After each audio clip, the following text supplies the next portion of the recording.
Hey, Hi, how are you? how's everything going? How's life these days with everything that's going on? Everything is okay, all things considered. Get some Are coffee. you at your exhibition right now? Exhibition? What's an exhibition? Because I see the text behind you. I know you had the Blum and Poe show. I didn't know if you were just in there, maybe sitting around and going through some things or something. No such luck. The show is in Tokyo and it's been postponed for the time being. No, oh man, they don't plan on restarting it anytime soon. Well, not anytime soon, of course, but anytime in the future. They don't giving Yeah, it in the a future, real run. hopefully soon. Nice, nice, nice. So, first off, I hope everything with you and the family's been good. I know it's a crazy time with everything that's going on. And, first of all, just happy that you're taking the time out to just, be with me here and be with the folks here, and that you're healthy and just keeping it going. So, my first question is, any new news from Inigo? That's some place to start off. Like that? Uh, it's a long story. How many Yeah, I hours do you know. have? He's still getting in touch with me on a regular basis. Wow. Actually, I through still these find that. various aliases on DM. And because I'm working on these ancillary projects, a film and a documentary, Mhm. whenever I feel like hearing from him, I just post something about the progress of my negotiations. And invariably, then he pops up and engages. That's hilarious. That's hilarious. So one of my questions, and was talking to an artist friend of mine, about that because they were like, "Oh, dude, you're interviewing Kenny." Like, I'm interested in hearing about the Indigo thing. And one of the questions they had was like, "How does a dealer, collector, gallerist even get into something like this?" With a guy like him without knowing immediately that something I is mean, wrong. I have to say that's a great question and something I've heard. I mean, I just saw something pop up on Twitter yesterday Hmm. saying like, how could I have gotten sucked into this situation with him? But just so you understand, because people seem to have a misconception about this whole story, I was Hmm. just speaking like literally 2 hours ago to an LA movie producer Hmm. who himself had some issues with the law. I just found out regarding a gambling Hmm. situation. So it's not just the art industry that attracts these types of people. Oh yeah. But he told me that literally this just happened a few hours ago. This movie producer who's done some serious work in Hollywood, he told me he had like stumbled into Indigo's gallery, his art advisor in the year 2012, and Hmm. they bought a Wade Guyton painting for $800,000. He Hmm. paid Indigo directly, had some email correspondence. He got his painting and he subsequently sold it a few years later. That's another issue if you want to get Hmm. into it, but that's not my problem. But he sold it for 1.8 million or something to that effect and had a perfect situation. So people think that, it was even intimated in this art, the first big article that came out on the subject. Now, literally another 6,000 word article came out a few days ago in GQ, in British GQ. And also, I just found out that the Sunday Times in the UK are running my story for New York Magazine that was also on their website, Vulture. Nice. But what people don't understand is that no one gets to be in that situation like he did. And he didn't just work with me. I'm the only one that owns up to it. But the fact Hmm. is, he did numerous deals with Hauser and Wirth, David Zwirner, Gagosian, Gorvy Levy. A lot of these people deny it now because everybody wants to wash their hands of someone who's become a pariah. As soon as something goes wrong in the art world, you're a hot potato, and everyone behaves as if they've never even heard your name before. But the fact is that this man's experience, and he met him at the same time I did in the year 2012, we had years of good business. I'm not a moron. I mean, well, some people would beg to differ, but I've been to law school, even though I never intended to practice. And I'm cognizant or aware of the credibility of people's behavior and Yes. uh, the integrity on a certain level. And we had years of very good business, and then it seemed to go south at a certain point. Yeah. Yeah. Like it's almost it's interesting to me because when these situations happen, it always seems like a domino effect to where like once one person comes out with the story, it's 30 or 40 people that's talking about, hey man, I've got hit the same way. It's I know we know the art world is small and the art world talks. Like I it just baffles me that how this has gotten to this level, especially when, artists, are very, very concerned about their money, and galleries aren't, the biggest, liquid, entities in the world. How do they allow, this type of money or this type of, you know, hold to get trapped on a market that's, keeping everybody, people are losing money, just by each day this is going on. It's just baffled me how that's, allowed itself to happen. But well, like I said, I mean, the fact is that this person had a legitimate business yeah. for a number of years. And then when the market started to shift, I mean, there was a meteoric rise in the artists that he was primarily engaged in. Ray Guyton, Rudolph Stengel, Christopher Wool, Mike Kelly. So when you're trading into an art market, a situation that's going up 1,000 points in 5 years, everyone's a genius. And everyone was making money because the markets were going up so much. And then it's when things turn, I mean, that's when things get tricky. I mean, if you look at the long drawn out careers of various dealers that have sustained survival through various economic cycles, the fact is that when the going got tough and the market plateaued and then started to go down, and then you saw the rise of a whole other group of artists, artists of color, female artists, he just doubled down his bet, and at that point he made his big mistake. So the fact is that it wasn't some, it wasn't a Ponzi scheme, because there was a legitimate business, at least for a number of years, and by then he had people drawn into the enterprise. So no one sets out, I mean, the fact is that in the art world still, I would say 95% of artists' relationships with galleries are verbal agreements, and there's no contractual underpinnings to these relationships.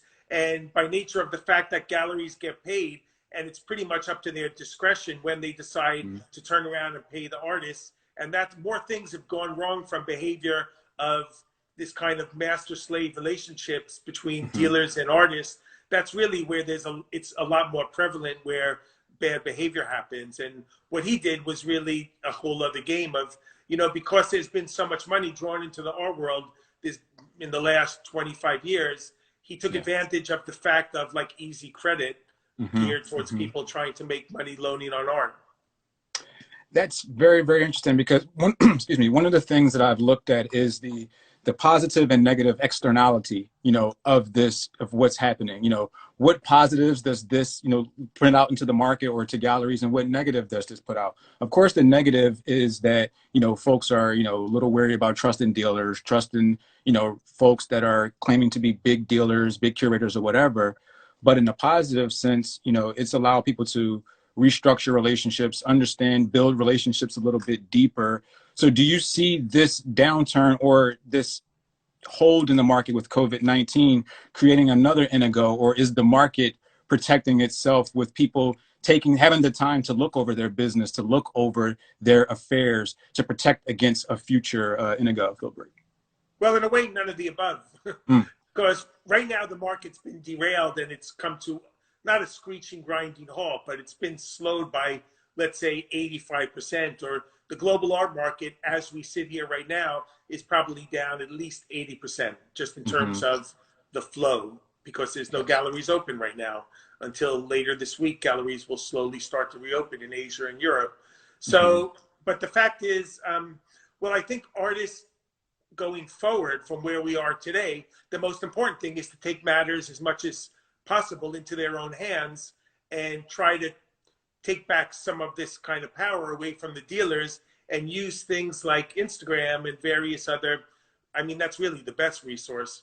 Use things like Instagram to promote their own work and try to effectuate sales on their own terms, instead of giving away 50% and then being at the mercy of sometimes unscrupulous dealers. I mean, there are dealers like, Harry Blaine recently went out of business and declared bankruptcy. And I've had many positive relationships with him, and don't think that he's not a bad person. And I don't think he also intended to have issues in repaying his artists, but he got himself into a hole by overexpansion.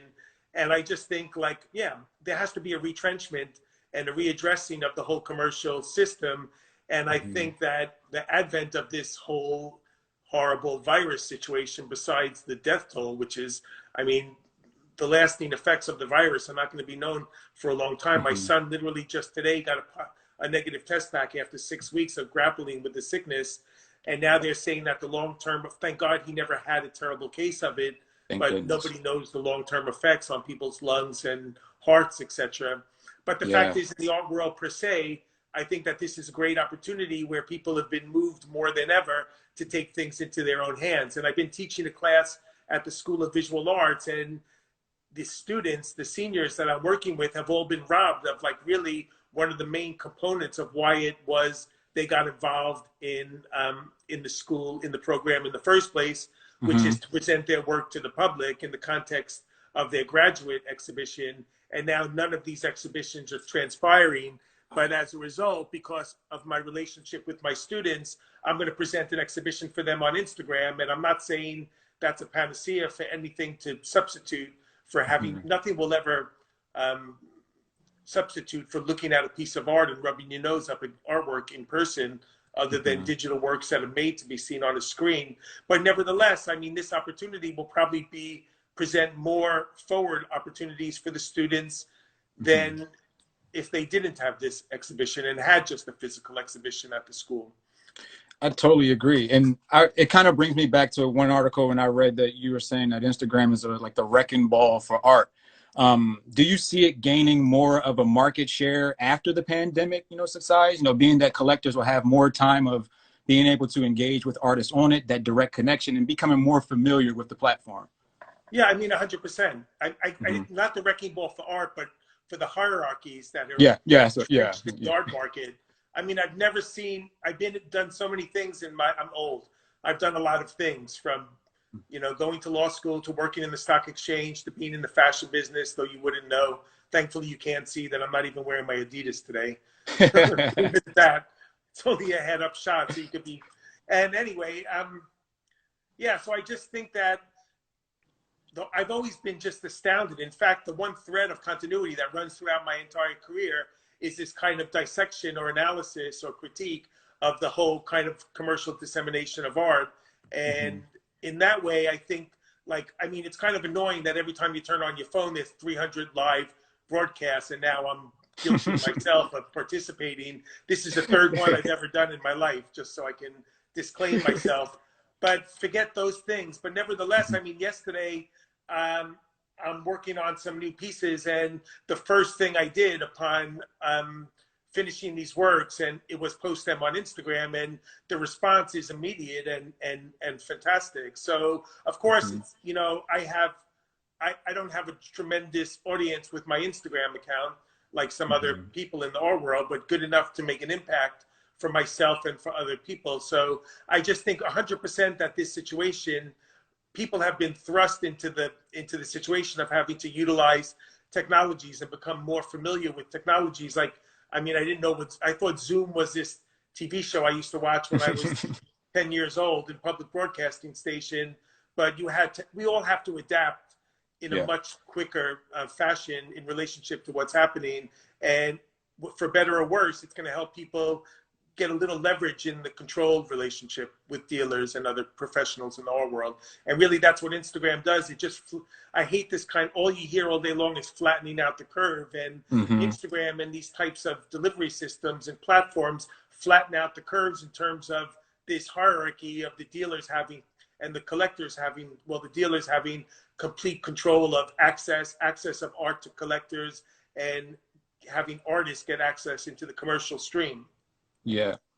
It's like even with those barriers being broken, with the social media access, when everyone has that direct access, there's still the relationship factor that allows these people to still maintain offline relationships that really allow the deals to get done. Do you think that the time it takes the East, like Asia, to recover from coronavirus will play a major part in the global art market, even though the US and the UK really dominate, the contemporary art market? I mean, I'm a fan of globalization when it's Mm-hmm. healthy and well intended. And I think that really the art market is one of the industries that thrives on interdependence and the Mm-hmm. global nature of the market. So, I mean, I think China has been on the wane for the past couple of years after they nearly overtook the United States. Maybe for 5 minutes they did overtake the US, but you can never get reliable information. The biggest auction house in China is owned by the military establishment, Pali, so you can never get enough reliable information. But the fact is that, I mean, the U.S. has always been the largest market. It's ingrained culturally in our society to collect art and support artists, and it's been that way for, you know, since the beginning of galleries dealing work. And the whole world is on the same footing. So this is going to be a slow recovery, although I think that once things begin to open up and there's a flow of capital, that it should be a quicker recovery than some people are suggesting. But it's going to take time. But people have a very short memory, and once things start to get back on track, either there's going to be a vaccine or there's going to be some kind of a treatment, which will come out probably sooner than later, since the entire pharmaceutical industry is chasing itself to find this cure. But once that happens and people get a level of comfortableness in terms of patronizing galleries and going out, things will quickly get on track, because the market was in a solid state before this whole thing happened. Do you think, like, with everything ramping back up, and, you know, we talked about galleries are going to start to open back up in China, but not in the US yet. But when these galleries start to open up, do you think that early this year was the last time we saw art fairs in the way that we know them? You know, maybe they'll have scheduled timing in the future or things like that, because I can still see folks not wanting to jump right into large crowds and maybe have more curated experiences. Well, I just made this video that I posted yesterday where it envisioned a Basel Art Fair opening not inside the convention center, but outside the convention center. Yeah, I've seen that. Dispersed throughout the city, and the booths all being separated by, instead of being contiguous to one another, that they would be spread far and wide across the entire city. And I mean, I'm not going to lie and say I don't enjoy going to art fairs and seeing a lot of art in the quickest period of time and a great variety of work in a very convenient context. And I'd be happy to be, I mean, even though I'm getting quite used to sitting on my ass and not moving very much, I mean, I've been in an airport every 2 or 3 weeks for the last 10 years, and it's exhausting, and you kind of like feel like a hamster the whole time. So there's something quite nice about taking stock of your life, of your family, and everything else, and art itself. And thankfully I've been teaching, and focusing on art itself has been a godsend. But like, I think that Basel, if it actually launches in September, is going to have a tough time. People are going to be a little leery about getting on a plane and traveling from all over the world to go inside close quarters, breathing on top of each other the whole time. No one's going to be in a great financial situation so close in time to when this thing abates a little bit.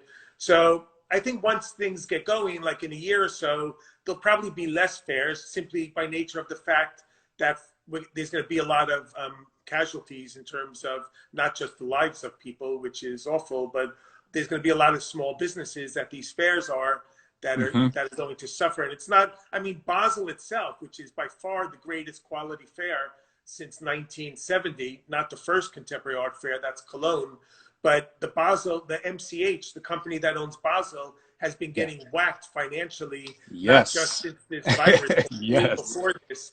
And I just read that another major exhibitor blew out of the Basel world, which is the watch fair, which was their main draw at some point. So they're definitely, like you say, like this COVID accelerated the familiarity and the adaptability of people in terms of their technology interaction and usage. And clearly the stay-at-home working scenario is going to revolutionize after this thing is over, where there'll be a lot more people using these tools like Zoom, etc., and working from home.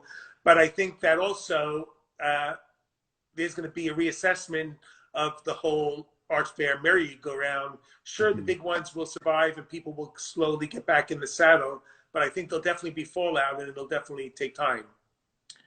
Do you think that there will, being that they'll have access to Zoom and of course the new online viewing room that's become the new hot thing of everybody, all the galleries, do you think that collectors will start to experience buyer's remorse via digital because they're not in front of the work and seeing the physical nature, the textures and things that they thought? I mean, I think buyer's remorse is just a psychological state where sometimes people get too excited and impulsively buy for a dopamine kick, which is like a drug addiction, by spending money on anything, whether it's a sweater, a chair, or a painting. But the fact is that nothing will ever substitute standing in front of an artwork and rubbing your nose against it. I remember as an example in one of my classes, I was saying that like before, when I bought a garbage can, one of the first things I bought off Amazon at the time, and I received it, and it was the size of a thimble. You couldn't even fit more than 2 paper towels crumpled up inside of it, because you don't ordinarily think to check the size of a garbage can. You just think that a garbage can is a garbage can. It can actually fit more than a bottle of water in it.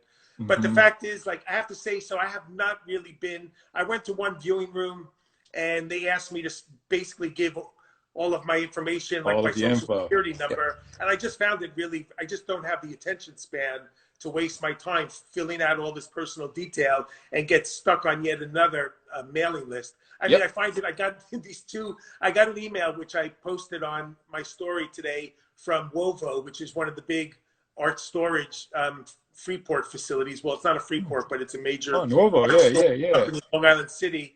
And it said, we're just letting you know that we care about you and we'll do anything we can to help you get through this period, which I thought is kind of rather absurd from an art storage facility. Then I got another email, a follow-up email, just 2 hours later, that there's someone else who wants to even give more care and consideration to my well-being. And this is like a place where you squirrel away your art to hide it away from the IRS or whatever. So, I mean, I think all of these emails that you get, it's worse than getting a gallery Christmas card, which is one of the most feudal means of electronic pollution known to man and woman, to get these stupid Christmas cards from galleries. And now every day you get like a Dear John letter, like, I'm so sorry. I'm so sorry. Oh, by the way, can you go and buy some art? Buy some art. Yep. But I mean, I did go to the Dallas Art Fair room, and the thing that I really liked about it was one thing and one thing only, because I'm very much an obsessive adherent to transparency. I mean, I make so many stupid mistakes in my life and my career, but I'm the first one to talk about it and to bring attention to it, of my complicitness in anything I do wrong, or we all make mistakes. But I really found the only change and the only radical departure from everything I've seen before is that the price. I mean, every gallery that I visited at the Dallas Fair was showing their prices. Funny, except for like one, I think it was Carl Costo, who is a friend and a dealer in London and Sweden, maybe. He was, you know, there's always one that's not going to comply and not show the prices. But having the prices in these viewing rooms makes a big difference, because I mean, when I was teaching in Zurich and I brought my class to Hauser and Wirth, and we were having a chit chat in the gallery, and then I mentioned, like, kind of conspiratorially to the class, I said, go ask the person behind the desk how much that cost and see what happens. And it sets off like a chain reaction of like fear and trembling, where it takes 27 phone calls to be told you can't have the price. And that's really what riled me up back in the late 80s and 90s, where I had never seen a business where they judge you up and down while they're trying to sell something before they could even deem whether or not you're worthy to buy something in the first instance. And that's just annoying.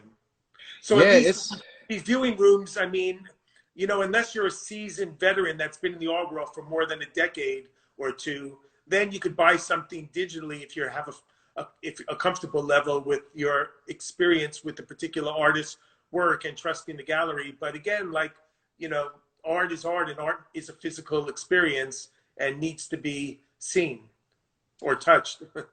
Most definitely. Do you think that with all the digital stuff that's going on, that galleries have, you know, focused more on their digital managers as a role of importance, you know, because they're trying to establish that?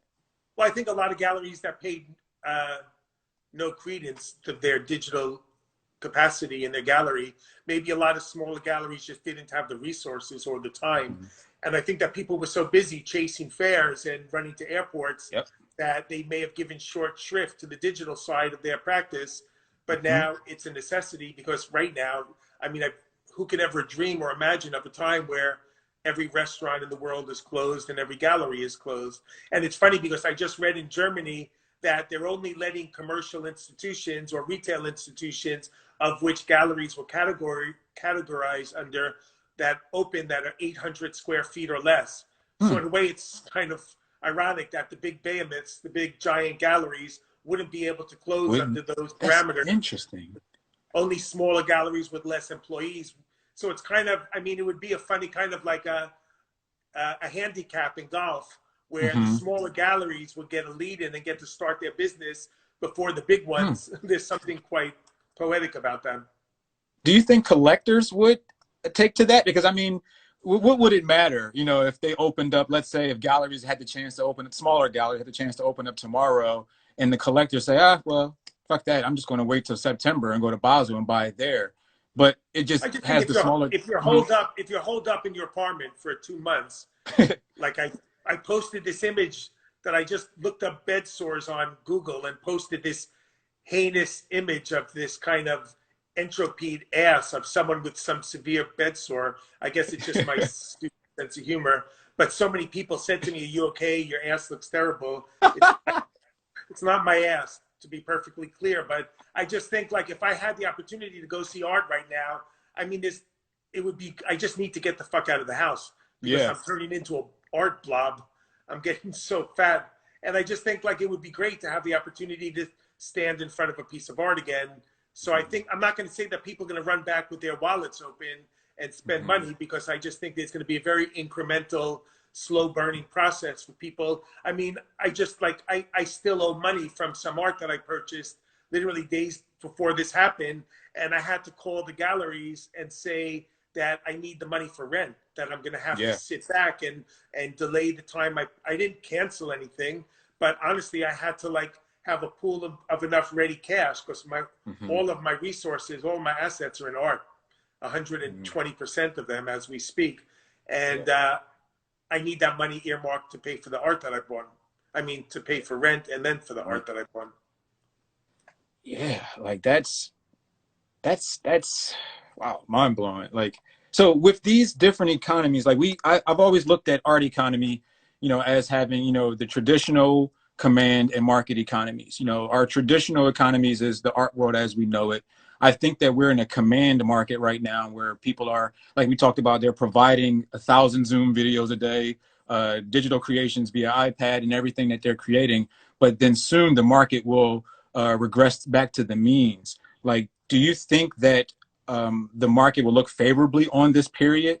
Like saying like, oh, this is work that was created during this, like, or have an effect or on the work that the artists produce and who they produce it for? Well, I mean, there's, I mean, I was just reading today in ArtNet that during the Spanish flu in 1918, where nearly 50 to 100 million people died, there was very little art or cultural output that was created with the content of the crisis. And maybe that's because everyone was dead. Dying, so many people perished during that crisis.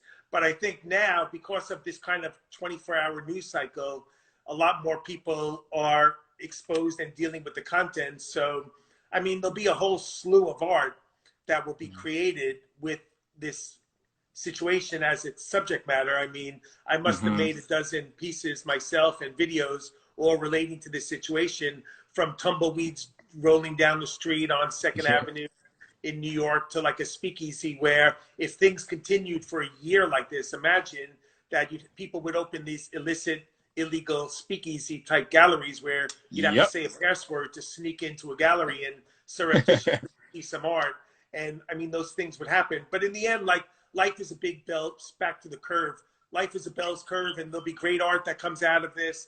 There'll be great collectors that readdress their intent and getting more into art for the love of art, as opposed to quick fixes and solely money-making opportunities. And I mean, when the economy grinds to a halt, people reconsider everything, their sustenance, their intent. And, you know, so I think that there are certainly still a fair amount of people that have the resources to continue to buy art or to take advantage of. I mean, there are two things that have changed. Number one is the access that heretofore you would never be able to get for certain coveted artists, that now is pretty much anyone who steps up to the plate with money in the bank gets access to any art they want. And that's another democratizing component of what's happening right now, that there's no more, I mean, the waiting lists are bullshit anyway. They're just who you are and who you know, and that's the list. If someone more important comes along, they step right over your head. into the position of being able to buy something. But yeah, I just think that that things will restart slowly. But besides the access, which you can get now, the discounts are pretty mighty. So Mm-hmm. I was just contacted by someone who was trying to sell a work of art, and it was something they had bought not so long ago, and they were looking to sell it. They were in need of cash and looking and expose themselves to like a 30 to 40% discount. So Mm-hmm. even though I read today that a lot of people are getting access, but not discounts more than 10%, but I would beg to differ and say the new 10% is 30%, if not Mm-hmm. more. Yeah. Sheesh. Do you see like There's the no sheet new? though. I mean, so what? I mean, I just Yeah. think that why not? Yeah. You know? Yeah, especially right now. Do you see like these new virtual exhibitions, digital exhibitions, online viewing rooms as valid exhibitions for history? You know, like exhibition history provenance. Do you see those as valid, CV, curriculum exhibitions that folks can actually take serious, or this is just a blow in the wind type of situation? No, I mean that's a nice point. I think that I just saw that like Green Naftali is having the Walter Price drawing show. I just saw these are just various things that is sticking in my craw that I just saw today. Like Kordansky is having a Mary Weatherford show Mm-hmm. in, and then like for instance, Roberta Smith had a beautiful review of a show at Venus over Manhattan Gallery, of Adam Lindemann's gallery Mm-hmm. recently. That was a 3/4 page review in the New York Times. So I think like anything that gets a critical response is a great thing if you're a content maker, if you're an Mm-hmm. artist or a dealer. But I mean, I think, well, I mean, I wouldn't, if I don't have a show myself that I was supposed to have in Tokyo at Blum and Poe, it Mm-hmm. hasn't happened digitally and it won't, because really I'm not uh, an artist with a market, really, so to speak, that they work with. And it wouldn't really make much of a difference in my life or their Mm-hmm. lives to do it, so they won't do it. But no, I don't think it's a great thing to see that an artist had a show at a museum on their website. It's just, for me, it's a weak substitute, and it's Mm-hmm. only a kind of filler for a period where there's just no other opportunities. And I asked that question because of the online viewing rooms that we talked about, where Art Basel can now, include 200 new galleries in their online viewing room platform. But can those galleries say they actually shown at Art Basel? Because that I mean, declaration. no, I mean, Art Basel, because it's the best fair and the most coveted, their Mm-hmm. policies of admittance are the strictest, and it's the most. I mean, all of those things. I mean, they're all the same, and they're all like a cesspool of political relationships. So Yeah. the selection committees of these fairs are basically the underlying principle of having dealers choose other dealers has an inherent unfairness and almost corruption, where a lot of galleries that are on the committee have vested interests in not having some of their peers that may represent some of the same artists or be seen as a commercial competitive threat. So these fairs, I mean, Basel opening their arms and accepting extra galleries is nothing more than a case of economic necessity, and they have no Mm-hmm. alternative. They're certainly not becoming benevolent at this stage of the game. They're doing Definitely. whatever they can to survive and to keep people interested. And the second the gates open, it'll be back.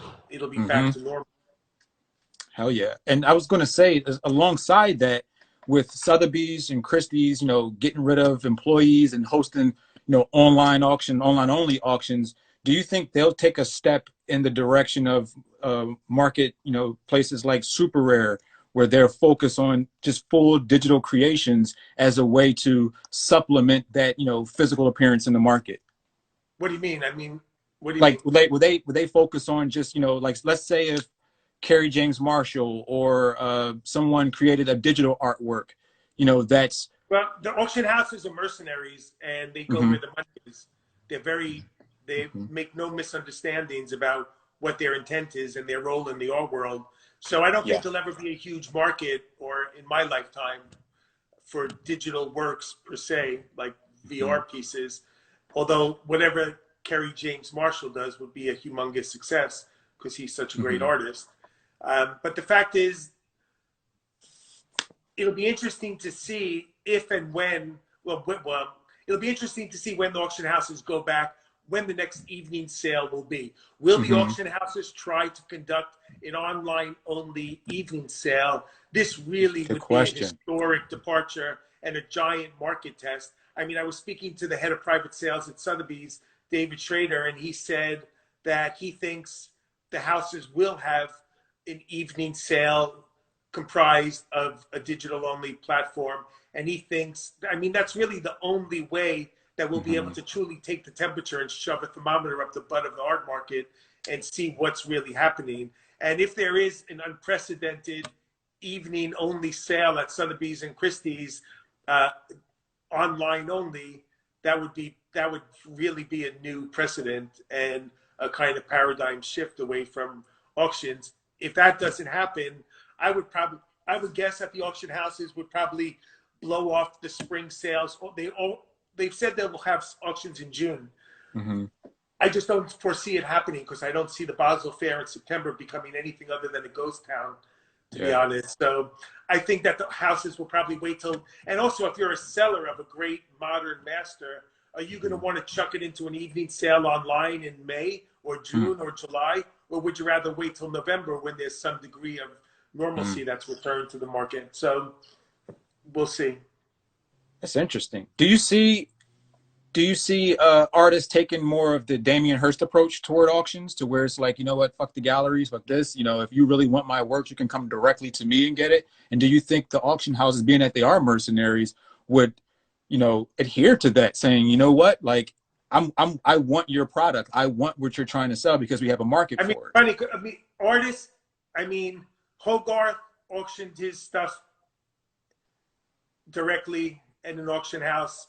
Duchamp staged the Brancusi exhibition, or there's been a long history and a rich history of artists dealing directly with auction houses. The Chinese artists have done it forever. David Hammonds was totally ahead of the curve in being one of the first people to go direct to auction with his own artworks, because he's been a renegade from day one, which is part and parcel of his practice. And he's always sort of obviated the role of the art dealer in his work and always flitted from gallery to gallery. And I think that's a great model and a great lesson for a lot of artists to take, that this has been going, this practice, I mean, Damien Hirst, Jeff Koons is selling more work through Sotheby's probably in the past 5 years between me and you and 98 other people.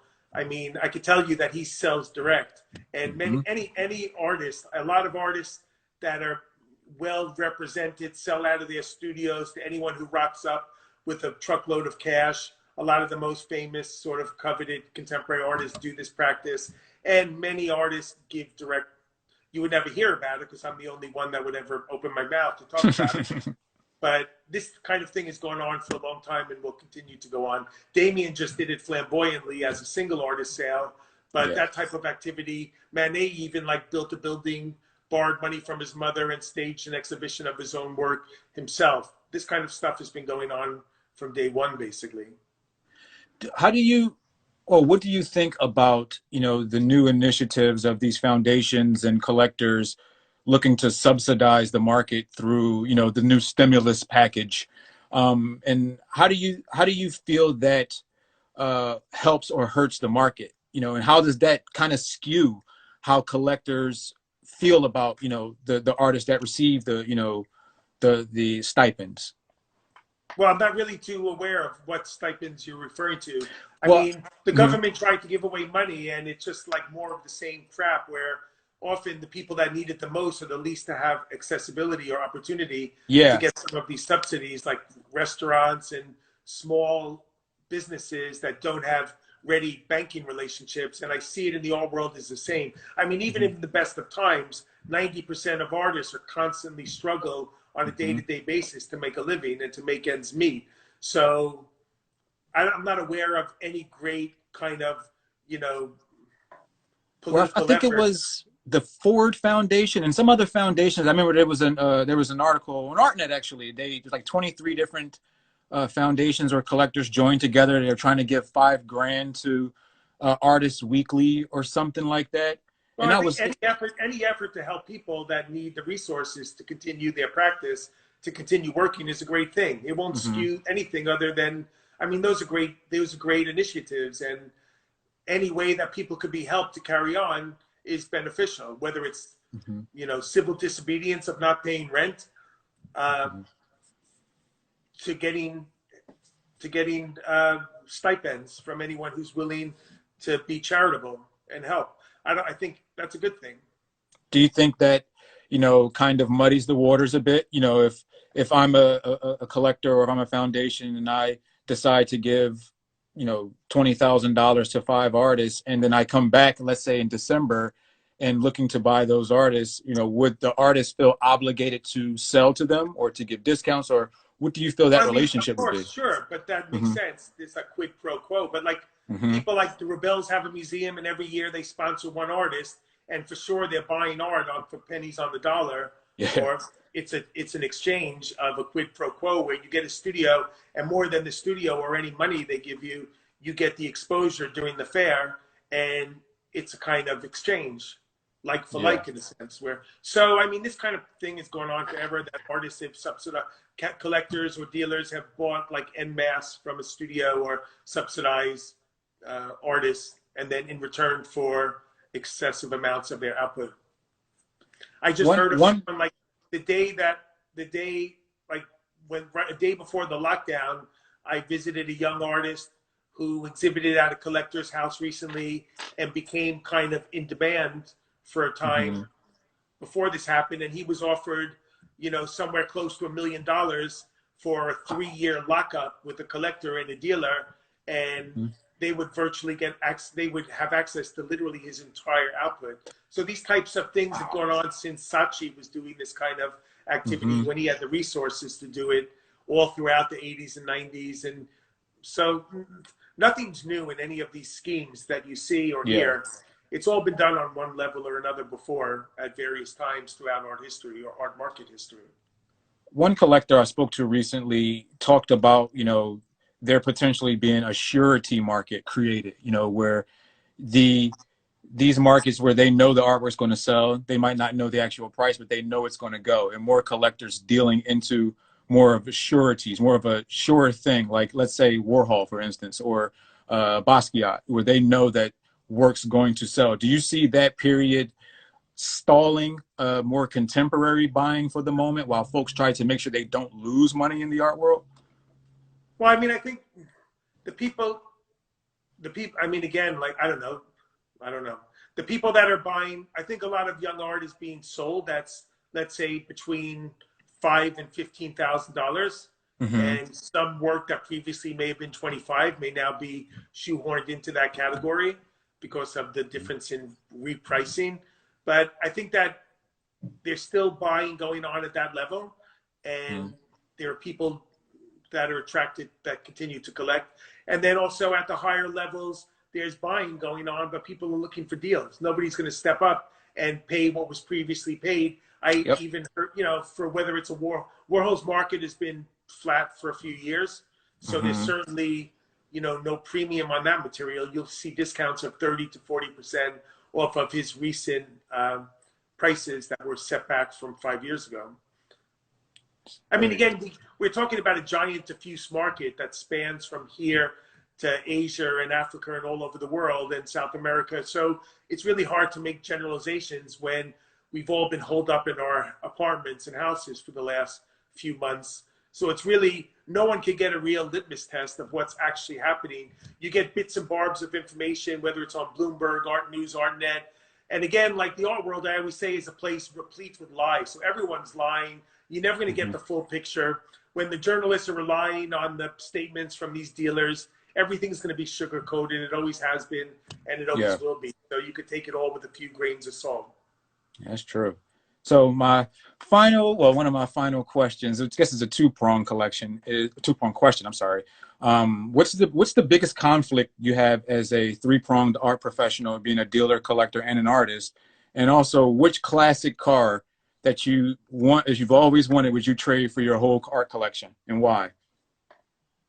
Well, I mean, I don't believe in conflicts of interest if you're honest, passionate, and have some modicum of integrity. And I think you could do anything in the world you want, and a dilettante used to be a good thing. It wasn't necessarily frowned upon. And I teach, I write, I make art, I curate, I deal, I collect. I do all of these things. But what is a conflict of interest really is if you're breaching some level of ethics. And I don't believe a conflict of interest exists if you're operating with forthrightness and honesty. And I've been doing this for 30 years. I teach at School of Visual Arts and University of Zurich. I write for ArtNet. I've written for New York Magazine last month. And I'm working on various other projects, working with galleries like Blum and Poe and Johann Koenig now on a new project. And if I fuck up or treat people badly, I'll feel immediate ramifications from my bad behavior. And like I said, I'm not perfect, but I readily admit it to any mistakes I've made.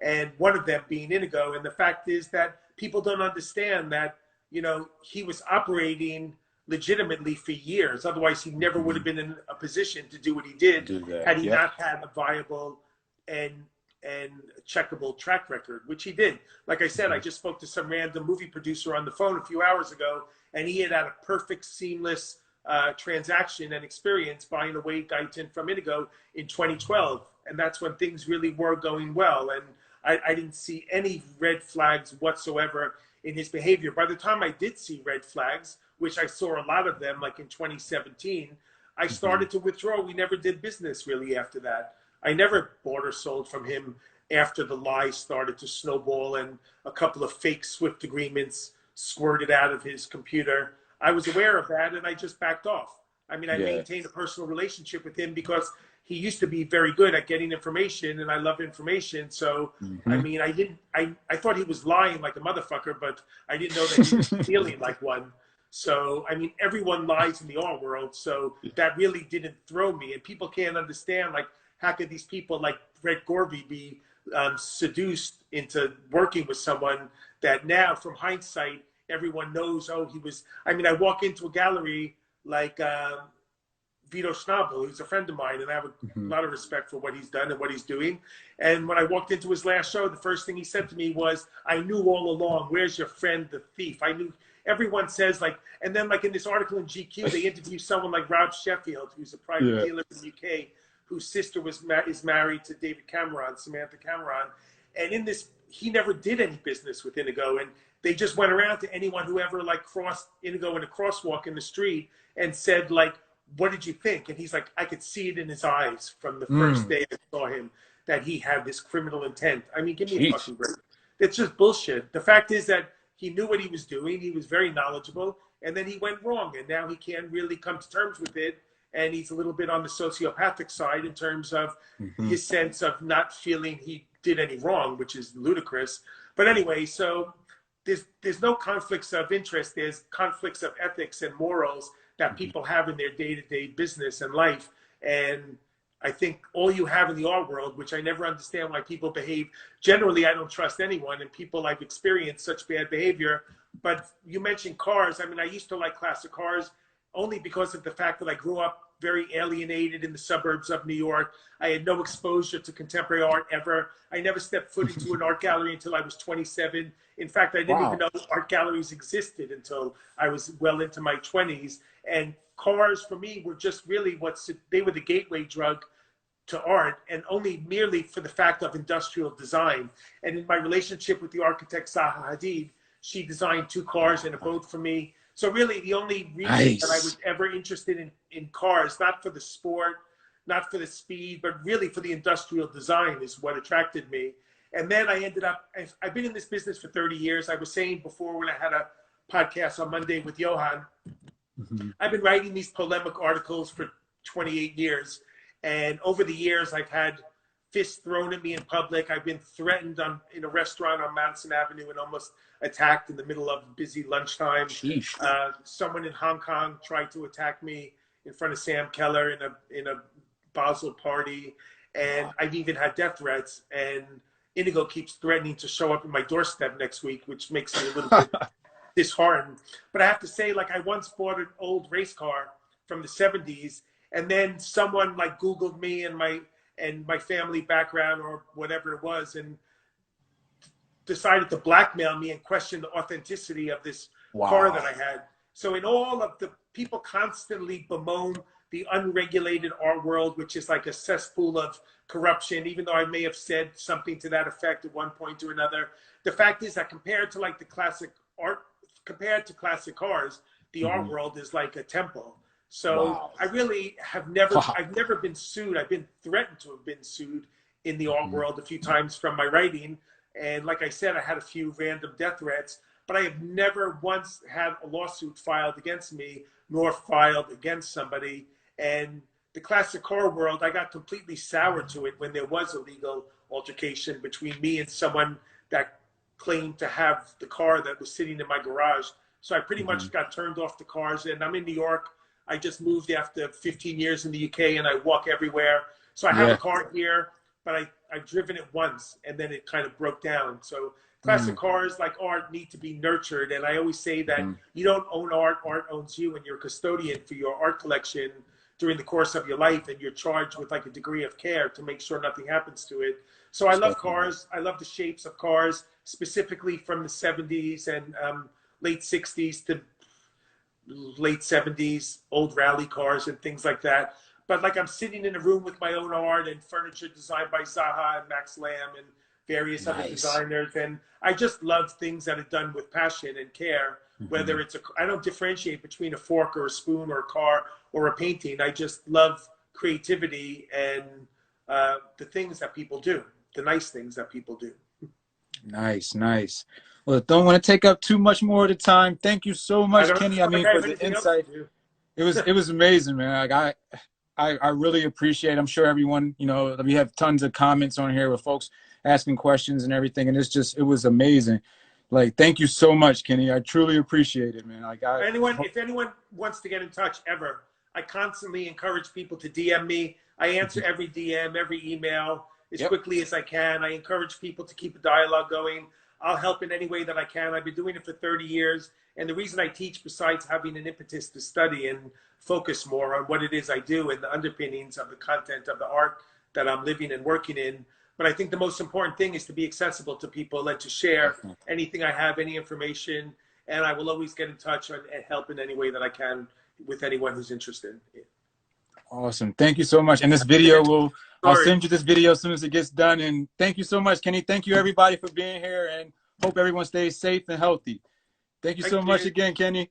Adios. Adios.